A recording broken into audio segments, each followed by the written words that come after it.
Hello बच्चों, कैसे हो सभी बच्चों। मैं रवि हुड्डा आप लोगों को इकोनॉमिक्स पढ़ाऊंगा और आपकी ज़िंदगी का एक सुनहरा सफ़र जो 12th क्लास का स्टार्ट हुआ है उसमें जो 12th क्लास की जो परसेंटेज है वो बहुत मायने रखती है। आप आगे चल के आपको क्या करना है, आपकी ज़िंदगी कहाँ जाएगी, वो पूरी की पूरी टोटली निर्भर 12th के ऊपर है। 12th क्लास में आपके मार्क्स अच्छे से अच्छे आएँ, जितनी ज़्यादा हो सके आपको परसेंटेज खींचिए। और हम जो सब्जेक्ट्स पढ़ेंगे वो सब्जेक्ट क्या है हमारा, इकोनॉमिक्स, अर्थशास्त्र। बच्चों जो हमारी क्लास है वो इंग्लिश और हिंदी मीडियम दोनों में चलेगी। तो कोई हिंदी मीडियम का अगर बच्चा ये सोचे कि सिर्फ इंग्लिश ही पढ़ाएंगे तो ऐसा गलत, और इंग्लिश ही नहीं हिंदी दोनों में चलेगी। दोनों मीडियम के बच्चों को कोई परेशानी नहीं होगी। बच्चों आपने 11th क्लास में जो इकोनॉमिक्स पढ़ी है उसमें आपको इकोनॉमिक्स का मतलब वगैरह सभी कुछ समझ में आया होगा, लेकिन मैं आप लोगों को इसका मतलब इकोनॉमिक्स क्यों पढ़ रहे हैं और 12th क्लास में क्या पढ़ना है हम लोगों को और आगे चल के क्या क्या पढ़ सकते हैं, वो सारी चीज़ें मैं टॉपिक के हिसाब से सारी चीज़ें क्लियर करता हुआ चलूँगा। बिल्कुल बेस से उठाऊँगा और आपको जैसा ग्रेजुएशन में आपको जो पढ़ना है वहाँ ले जाके छोड़ दूँगा। बीच में आपकी जो जर्नी होगी ये बहुत ही आसान और आसान लैंग्वेज में होगी। मैंने बहुत से बच्चे देखे हैं जो ये बोलते रहते हैं कि इकोनॉमिक्स बहुत टिपिकल सब्जेक्ट है, बहुत मुश्किल सब्जेक्ट है, ये समझ में नहीं आता, इसकी बुक की लैंग्वेज हमें क्लियर नहीं हो रही है। जो यहाँ जो हम लैंग्वेज यूज़ करेंगे बच्चों वो आपकी ही लैंग्वेज होगी, जो आपको आता है उसी लैंग्वेज में हम पढ़ेंगे। कोई एक्स्ट्रा टिपिकल लैंग्वेज हम यूज़ नहीं करेंगे। जो भी वर्ड बोर्ड पे के ऊपर लिखूँगा उस वर्ड का मतलब आपको समझ में आएगा और हर एक वर्ड क्यों लिखा उस हर क्यों का जवाब आपको मिलेगा। इस बात की गारंटी है बच्चों, अगर आप वीडियो जितनी भी अपलोड होंगी या जितनी भी आप लोगों को मिलेंगी, कंप्लीट कोर्स की वीडियो हम बनाएंगे और हर एक वीडियो में हर डिटेल, जहाँ डिटेल तक हम जा सकते हैं उस डिटेल में हम तक वहाँ तक जाएंगे, जहाँ के लिए जो जितना आपके सिलेबस में है वो पूरा हम कवर करेंगे। और इस बात की गारंटी है बच्चों, अगर आप ध्यान से पूरी वीडियो देखोगे, आराम से पढ़ाई करोगे तो 100 आउट ऑफ 100 मार्क्स आपके कहीं नहीं गए। मैं गारंटी नहीं लेता कि 80% 90% आपके मार्क्स इजीली आ जाएंगे। अगर आप वीडियो ध्यान से देखोगे, अच्छे से देखोगे तो आपके 100 आउट ऑफ 100 मार्क्स आएंगे। बहुत से बच्चों के आए हैं और आगे भी आएंगे, उनमें से आप भी एक हो सकते हो। तो बच्चों इकोनॉमिक्स जो अपना सिलेबस है वो हम स्टार्ट करेंगे। बेसिकली 11th क्लास में आपने पढ़ा होगा क्या मतलब है, लेकिन फिर भी मैं आप लोगों को एक बार 11th क्लास में जो हमने पढ़ा उस चीज़ को दोबारा रिवाइज करवाता हूँ कि इकोनॉमिक्स का मतलब है क्या। बच्चों इकोनॉमिक्स हमें क्या सिखाती है, इकोनॉमिक्स हमें सिखाती है जो हमारे पास चीज़ें हैं, जो हमारे पास रिसोर्स हैं, हम उनका क्या करें, बेटर यूटिलाइज करें। बच्चों अगर रिसोर्स से पहुंचने से पहले अगर एक बार मैं आप लोगों से पूछूं कि आप लोगों की जो ज़रूरत हैं, नीड्स हैं, वो कितनी हैं, ज़रूरतें वो कितनी हैं, अनलिमिटेड,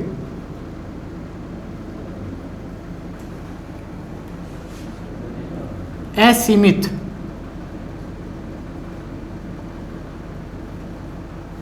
हमारी ज़रूरतें कितनी हैं, अनलिमिटेड।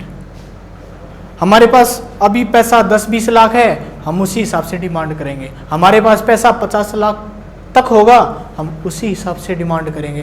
हमारे पास पैसा करोड़ों में होगा, हम उसी हिसाब से डिमांड करेंगे। मतलब हमारी डिमांड बढ़ती चली जाएगी। अगर हमारी डिमांड, हमारी नीड्स अगर कंट्रोल में रहती तो जो पूरी दुनिया का सबसे अमीर आदमी है और वहाँ तक भी ना पहुँच, वो भी अपनी ज़रूरत को क्या करता जा रहा है, लगातार बढ़ाता जा रहा है।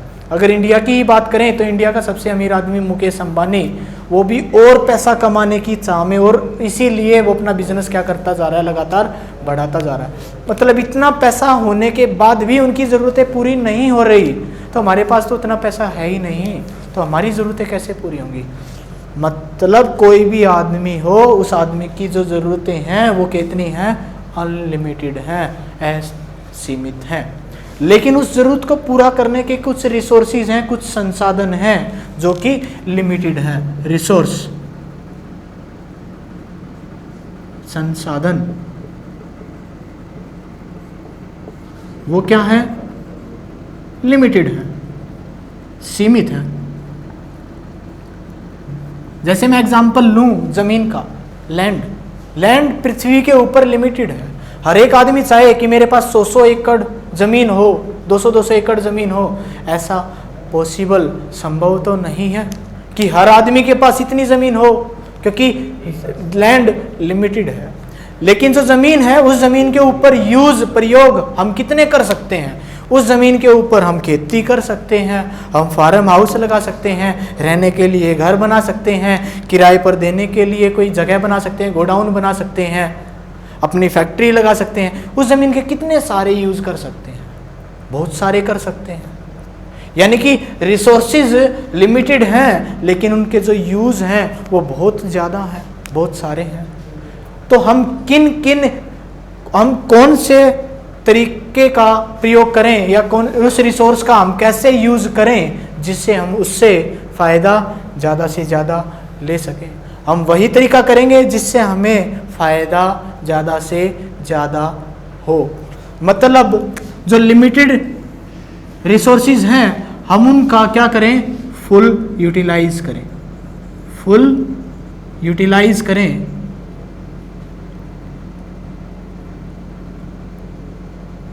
यूटिलाइज करें, पूर्ण प्रयोग करें। अगर उसको फुल यूटिलाइज करेंगे मीन्स बेटर यूटिलाइज करेंगे तो जो हमें गेन है, रिटर्न है, जो हमें रिटर्न गेन वो क्या मिलेगा, मैक्सिमम मिलेगा, ज़्यादा से ज़्यादा मिलेगा। मिलेगा या नहीं मिलेगा? मिलेगा। तो बच्चों इकोनॉमिक्स हमें यही सिखाती है। जो हमारे पास जो रिसोर्स है ना, स्कार्स रिसोर्स आपने पढ़ा होगा, स्कार्स रिसोर्स, दुर्लभ संसाधन। दुर्लभ संसाधन का बच्चों वही मतलब है, ये दुर्लभ है, हमारे पास यही है और इसके बहुत ज़्यादा यूज़ हैं। तो बहुत ज़्यादा यूज़ होना और चीज़ एक ही होना वो हमारे लिए क्या है, दुर्लभ है। तो दुर्लभ संसाधन यानी कि लिमिटेड रिसोर्स, स्कार्स रिसोर्स। तो स्कार्स रिसोर्स या लिमिटेड रिसोर्स का वो क्या करना सिखाती है, उनको फुल यूटिलाइज करना सिखाती है, जिससे कि हमें गेन क्या मिले, ज़्यादा से ज़्यादा मिले। तो बच्चों इकोनॉमिक्स हमें यही सिखाती है कि रिसोर्सेज का बेटर से बेटर यूटिलाइज कैसे किया जाए ताकि उससे जो रिटर्न है वो मैक्सिमम से मैक्सिमम मिले। बच्चों अब हमने 11th क्लास में पढ़ा माइक्रोस्टैटिक्स, ये 2 बुक हमने पढ़ी। अब 12th में जो पढ़ेंगे वो हम क्या पढ़ेंगे, मैक्रो एंड इंडियन इकोनॉमी।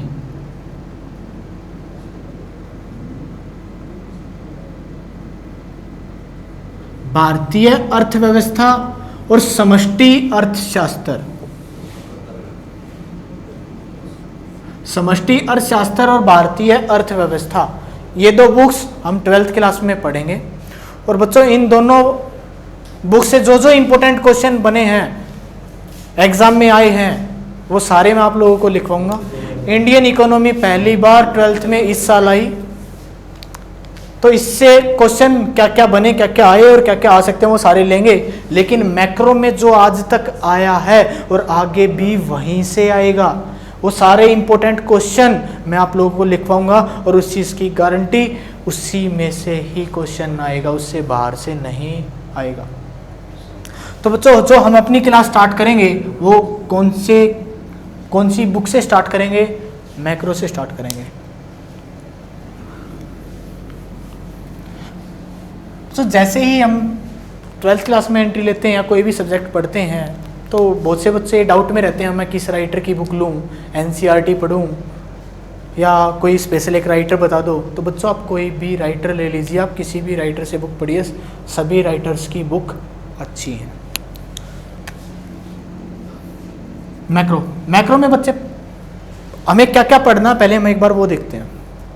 सारा सिलेबस एक बार लिखेंगे, समझेंगे कि वो ही क्यों पढ़ना है और वही क्यों पढ़ा, इससे ज़्यादा क्या हो सकता है वो आगे चल के पढ़ेंगे। तो बच्चों जो हम मैक्रो में पढ़ेंगे वो क्या क्या है उसके मतलब से समझो आप मैक्रो है क्या। मैक्रो का मतलब क्या है, बहुत बड़ा। मैक्रो का मतलब क्या है, बड़ा। माइक्रो का मतलब छोटा। जो भी पूरे देश के सामने रिसोर्सेज का यूज करते हुए जो प्रॉब्लम आई और पूरी देश के सामने जो प्रॉब्लम आई वे सारी कहाँ डाली, मैक्रो में डाली। जैसे 11th क्लास में आपने माइक्रो में पढ़ा कि जो पूरे देश के सामने रिसोर्सेज का यूज करते हुए फुल यूटिलाइज करने के लिए जो जो प्रॉब्लम्स आई इंडिविजुअली, आपके सामने जो प्रॉब्लम आई, मेरे सामने जो प्रॉब्लम आई, पूरी दिल्ली के सामने जो प्रॉब्लम आई, क्योंकि पूरी दिल्ली पूरे देश के सामने भी क्या है, छोटी सी है। तो जो पूरी इंडिविजुअल लेवल यानी कि माइक्रो लेवल पर इफेक्ट होगा तो माइक्रो में पढ़ेंगे, और पूरे देश के सामने जो इफेक्ट होगा वो कहाँ पढ़ेंगे, मैक्रो में पढ़ेंगे। तो पूरे देश के सामने जो इफेक्ट होगा तो पूरा देश में जो इफेक्ट होता है सबसे पहला जो स्टार्ट होता है अपना मैक्रो में, वो किससे स्टार्ट होता है, नेशनल इनकम से। पूरे राष्ट्र की आय, पूरे देश की आय वो कैसे निकलती है, उसमें क्या क्या होता है, कैसे उसको कैलकुलेट किया जाता है, उसके मेथड क्या क्या है, वहां से एक न्यूमेरिकल 101% आता है। तो आपका नेशनल इनकम जब 100 मार्क्स का आपका पेपर आता था तब नेशनल इनकम से 16 से 17 मार्क्स के क्वेश्चन 101% यहीं से आते थे, 2 न्यूमेरिकल आते थे। अब मार्किंग स्कीम जो थी वो क्या होगी, कम हो गई। 80 मार्क्स का आपका पेपर हो गया जिसमें 40 नंबर की मैक्रो है, 40 नंबर की क्या होगी, इंडियन इकोनॉमी होगी। तो 20 मार्क्स का आपका क्या हो गया, प्रैक्टिकल हो गया। 40 नंबर का पेपर मैक्रो में से आता है, उसके बाद भी नेशनल इनकम से एक न्यूमेरिकल 6 मार्क्स या 4 मार्क्स का एक न्यूमेरिकल 101% आएगा। तो बच्चों ये आपका मोस्ट इंपोर्टेंट टॉपिक है नेशनल इनकम। और आप अगर आपके पास टीआर जैन बुक है या वीके गौरी अलग अलग हैं, नेशनल इनकम 3 से 4 चैप्टर में आपको समझा रखी है। तो हम 3 से 4 चैप्टर इकट्ठा पढ़ेंगे नेशनल इनकम में, कोई एक चैप्टर नहीं है नेशनल इनकम। इस नेशनल इनकम के अंदर इंट्रोडक्शन भी और नेशनल इनकम के 2 या 3 चैप्टर जो हैं वो सारे इसी के अंदर है। जो दूसरा जो टॉपिक हमें पढ़ना है वो क्या पढ़ना था, मनी एंड बैंकिंग, मुद्रा एवं बैंकिंग। मनी क्या है, कैसे यूज करती है, क्या क्या फंक्शन है उसके, हमारे देश में बैंकिंग सिस्टम कैसा है, क्या क्या कार्य करता है, सेंट्रल बैंक कौन है, सेंट्रल बैंक के फंक्शन है वो कहाँ पढ़ेंगे, हम बैंकिंग में पढ़ेंगे। अगला एग्रीगेट डिमांड,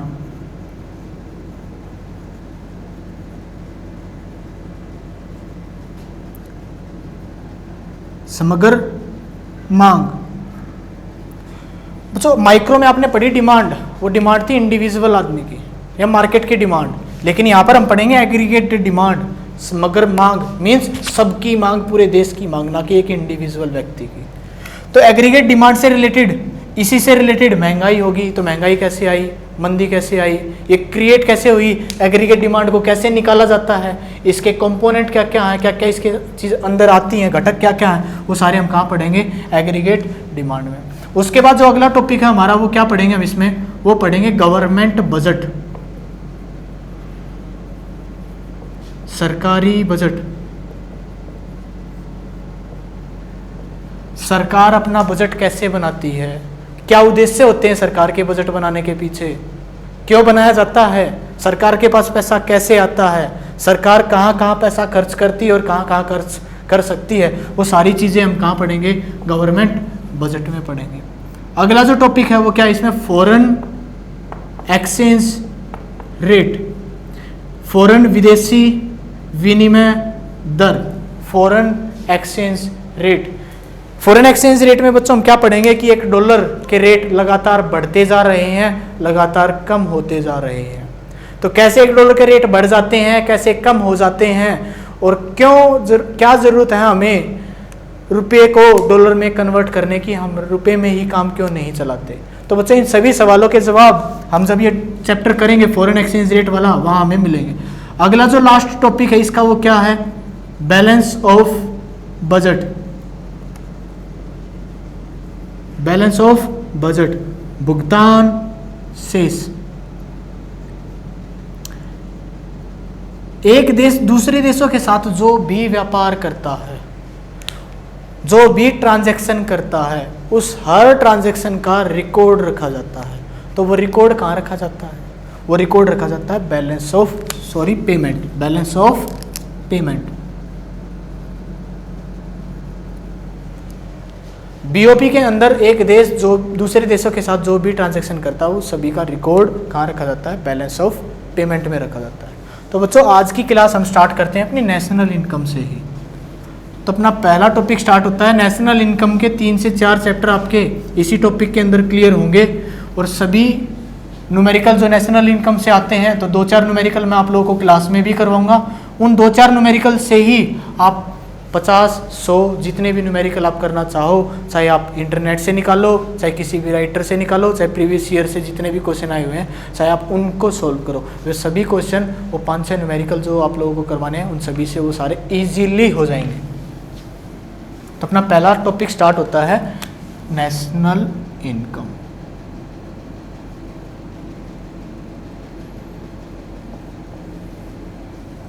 राष्ट्रीय आय।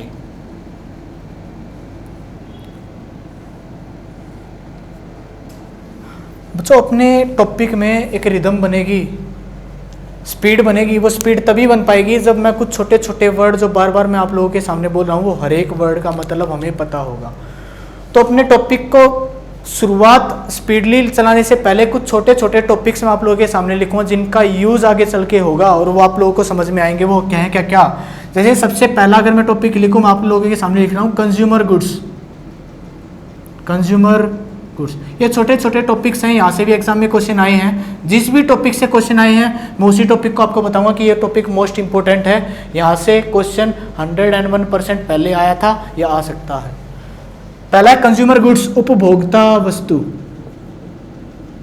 उपभोक्ता वस्तुएं हम ये क्यों पढ़ रहे हैं?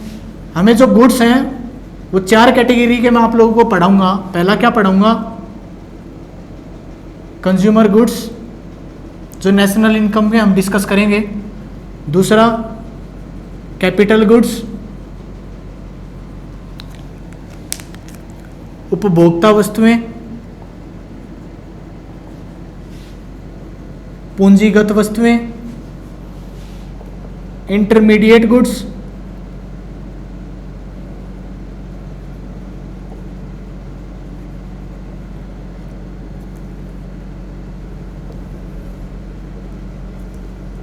फाइनल गुड्स,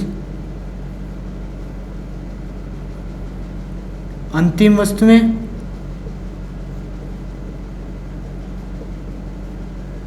मध्यवर्ती वस्तुएं।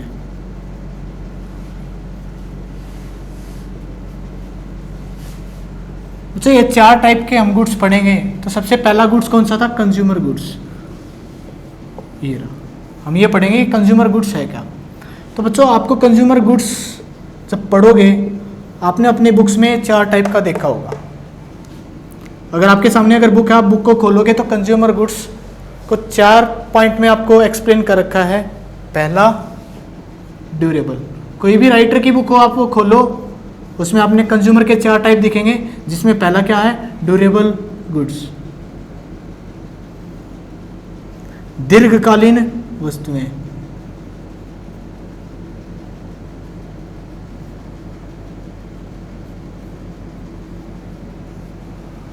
दीर्घकालीन वस्तुएं। अब दीर्घकालीन वस्तुएं क्या है? सबसे पहले तो हम पहले कंज्यूमर को ही देखें। कंज्यूमर क्या है? कौन है कंज्यूमर?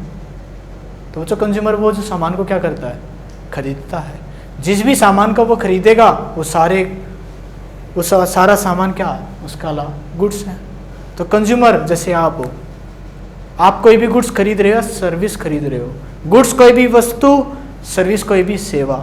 अगर सर्विसेज को मैं बताऊं, जैसे आप अभी जो स्कूल में पढ़ रहे हो, स्कूल में आप उसकी पेमेंट कर रहे हो, तो स्कूल से आप क्या ले रहे हो? सर्विस ले रहे हो टीचिंग की। तो आपने वो परचेज की। आप बस में सफ़र कर रहे हो तो बस का किराया दिया, तो वो भी क्या आपके लिए सर्विस है। आपने अगर कोई गुड्स खरीदा तो वो डायरेक्ट गुड्स हो गया, तो आपने उसके ऊपर खर्चा किया तो हो गया कंज्यूमर गुड्स। तो कंज्यूमर गुड्स का जो टाइप में बांटा, तो सबसे पहला टाइप क्या आया उसका? Durable goods. तो ड्यूरेबल गुड्स में कौन कौन से गुड्स डाले गए? तो ड्यूरेबल गुड्स में वो सारे गुड्स आए जिनका कंज्यूमर लंबे समय के लिए यूज़ करता है। जैसे आपके घर में आपका बेड कितने सालों से यूज़ कर रहे हो? बहुत सालों से।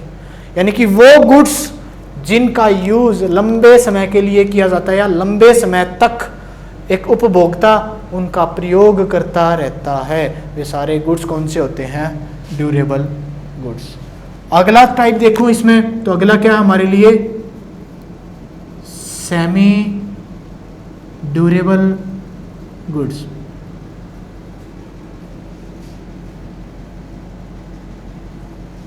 सेमी ड्यूरेबल गुड्स अल्पकालीन वस्तुएं। वे वस्तुएं जो उपभोक्ता ने खरीदी लेकिन उनका यूज वो छोटे समय के लिए करता है। छोटा समय कितना? लगभग 1 साल। जैसे आप जो कपड़े पहनते हो, आप वो कपड़े खरीद रहे हो, तो वो आपके लिए कंज्यूमर गुड्स तो है, लेकिन कौन सी कैटेगरी का है? सेमी ड्यूरेबल गुड्स, जो लगभग 1 साल के लिए प्रयोग किया जाता है। लगभग 1 साल, थोड़ा बहुत ज़्यादा, थोड़ा बहुत कम। एग्जैक्ट अगर बीच में माने तो लगभग 1 साल तक जिन गुड्स का यूज़ करता है, 1 साल तक, वो सारे कौन सी कैटेगरी के हो गए? Semi durable. लेकिन अगर लंबे समय के लिए होंगे तो ड्यूरेबल। लेकिन कुछ गुड्स ऐसे भी तो होते हैं जो एक बार यूज़ किए उसके बाद फिर कभी किए ही नहीं जाते। जैसे आप दुकान से ब्रेड खरीद के लेके आते हो या बिस्कुट खरीद के लेके आते हो, वो आपने एक बार खाया, दोबारा थोड़ी खाया। एक ही बार आप उसका कंजप्शन कर सकते हो, उपभोग कर सकते हो। तो उस टाइप के गुड्स क्या होंगे? तो उस टाइप के गुड्स होंगे non durable goods. Single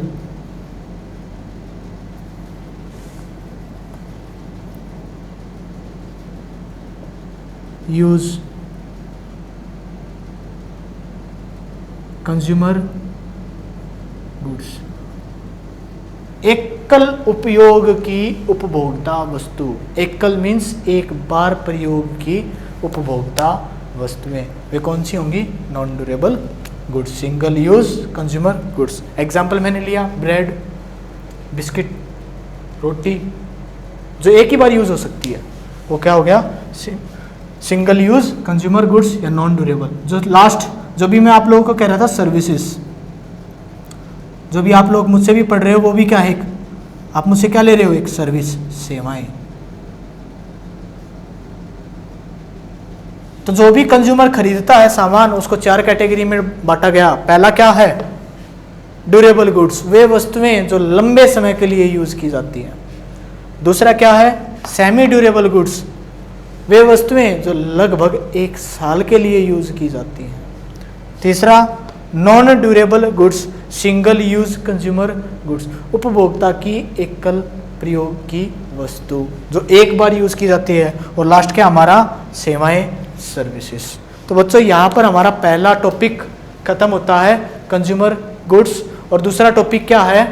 capital goods. वो हम 1 घंटे तक बन जाओगे। चलो दूसरा टॉपिक क्या हमारा? कैपिटल गुड्स, वो स्टार्ट करते हैं।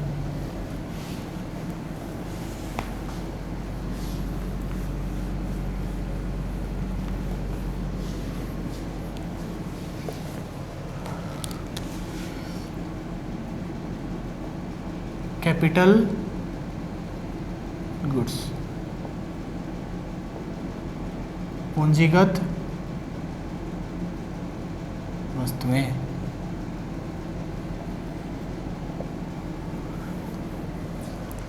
बच्चों 2 होते हैं, एक होता है कंज्यूमर और एक होता है प्रोड्यूसर। तो कंज्यूमर जो सामान खरीदता है वो हमने पढ़ लिया, वो कंज्यूमर गुड्स थे। दूसरा प्रोड्यूसर। अब ये नहीं कहना कि प्रोड्यूसर जो खरीदेगा वो सभी को हम क्या बोल देंगे? Capital goods. नहीं, जो प्रोड्यूसर खरीदता है उन खरीदने वाले गुड्स का एक पार्ट है, क्या है? Capital goods. प्रोड्यूसर जो सामान खरीदता है उस सामान का एक भाग है, क्या है? Capital goods. अब कैपिटल गुड्स है क्या? वे गुड्स जिनकी वैल्यू हाई होती है, उनका यूज, यानी कैपिटल गुड्स का यूज किसके द्वारा किया जाएगा? एक प्रोड्यूसर के द्वारा किया जाएगा, एक उत्पादक के द्वारा किया जाएगा। और जिनका कीमत होती है वो क्या होती है? अधिक होती है। कीमत क्या होती है उनकी? अधिक होती है। यूज किसके द्वारा किया जाएगा? प्रोड्यूसर के द्वारा किया जाएगा। दूसरा कितने समय के लिए प्रयोग किया जाएगा? लंबे समय के लिए उत्पादन प्रक्रिया में जिसका प्रयोग किया जाएगा। For long period in production process, production process, उत्पादन प्रक्रिया में जिसका लंबे समय तक प्रयोग किया जाए,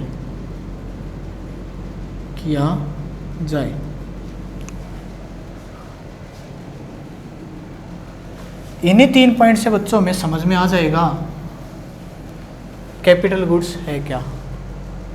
तो सोचो, एक प्रोड्यूसर के सामने एक मशीन है। आप टेलर का एग्जांपल ले लीजिए। एक टेलर है, वो कपड़े सिलता है, लेकिन उसके सामने जो मशीन रखी है, उस मशीन का वो लंबे समय के लिए प्रयोग करेगा। उसकी वैल्यू भी क्या है? आइए, ये तो है नहीं 150 रुपये में मिलती है, हज़ारों में आती है। उसकी वैल्यू भी क्या है? आइए, उसका यूज़ करने वाला भी कौन? एक टेलर।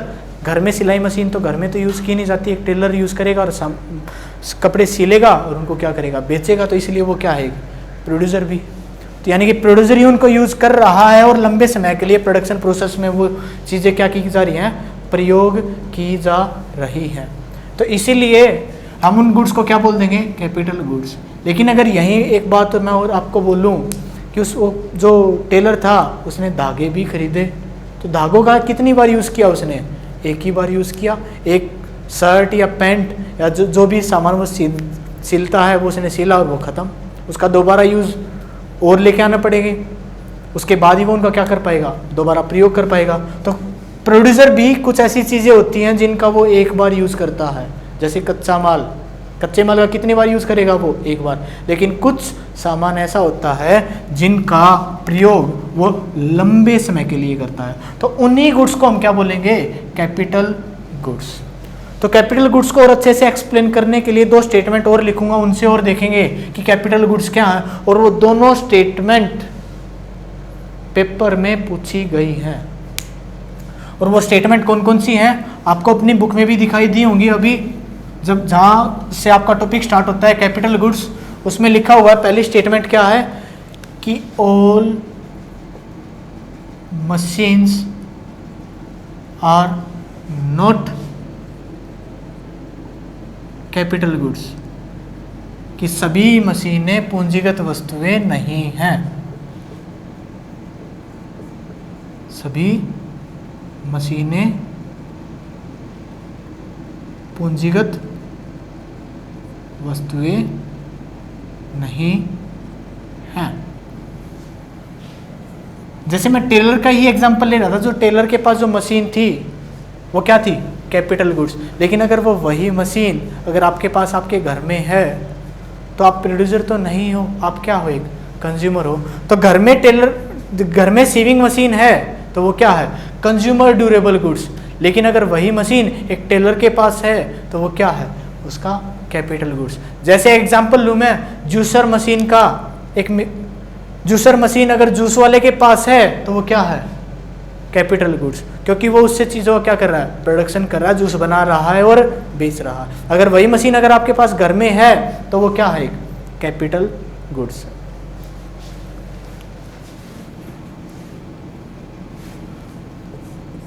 कि सभी मशीनें पूंजीगत वस्तुएं नहीं है, उसका एग्जांपल क्या हुआ? आप सीविंग मशीन का ले सकते हो। अगर सीविंग मशीन आपके पास घर में है तो durable goods, consumer durable goods.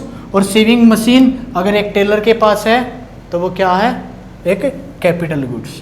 तो उम्मीद करता हूँ बच्चों आपको ये स्टेटमेंट अच्छी तरह समझ में आया होगा। और जो दूसरी स्टेटमेंट आपकी बुक में लिखी हुई है वो क्या लिखी हुई है कि all producer goods are not capital goods but all capital goods